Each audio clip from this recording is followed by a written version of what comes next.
पण राज्यातल्या सर्व शेतकऱ्याला सांगू इच्छितो की 23, 24, 25 पर्यंत असंच वातावरण राहणार आहे, ढगाळ वातावरण राहणार आहे.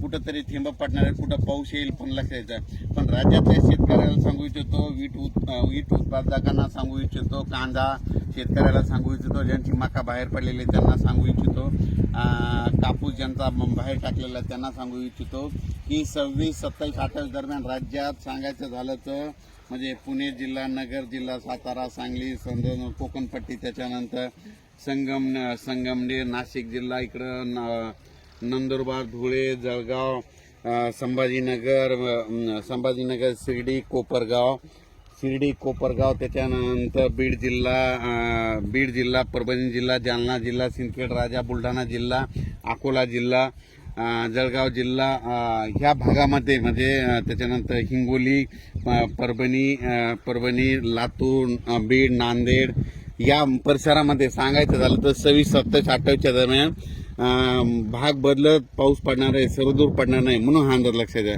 खास करून परत एक मेसेज दिलेला कशामुळे की राज्यामध्ये सांगायचं झालं तर की हा पाऊस म्हणजे या भागामध्ये पडणार आहे, म्हणजे 26, 27, 28, 29 पर्यंत वातावरण राहणार आहे. 30 तारखेपासून राज्यात परत थंडीला सुरुवात होणार आहे म्हणून हा अंदाज लक्षात द्या.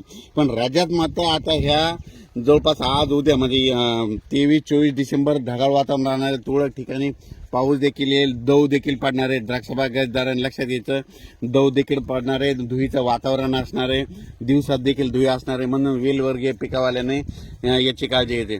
पण राज्यातल्या शेतकऱ्याला सांगू इच्छितो की राज्यामध्ये 26, 27, 28 डिसेंबर दरम्यान भाग बदलत या मधल्या पट्ट्यामध्ये मराठवाडा, पश्चिम महाराष्ट्र आणि उत्तर महाराष्ट्रात या पट्ट्यामध्ये पाऊस आहे. सर्वदूर नाही पण पाऊस येणार आहे निश्चित, हे अंदाज लक्षात येतात. आणि राज्यातल्या शेतकऱ्याला सांगितलं होतं की तुम्ही तुमची काळजी घ्या. खूप काय मोठा पाऊस नाही पण पाऊस येणार आहे, त्याच्यामध्ये धुया असणार आहे, दव असणार आहे, दव देखील असणार आहे म्हणून हे अंदाज लक्षात द्यायचा. अचानक वातावरणात बदलला लगेच उद्याच मेसेज देणार आहे. पण राज्यात आज बऱ्याच ठिकाणी आपल्या नातेवाईकाचे फोन येतील, आमच्या इथं थोडा पाऊस आला, थेंब पडले म्हणून हा अंदाज लक्षात द्यायचा.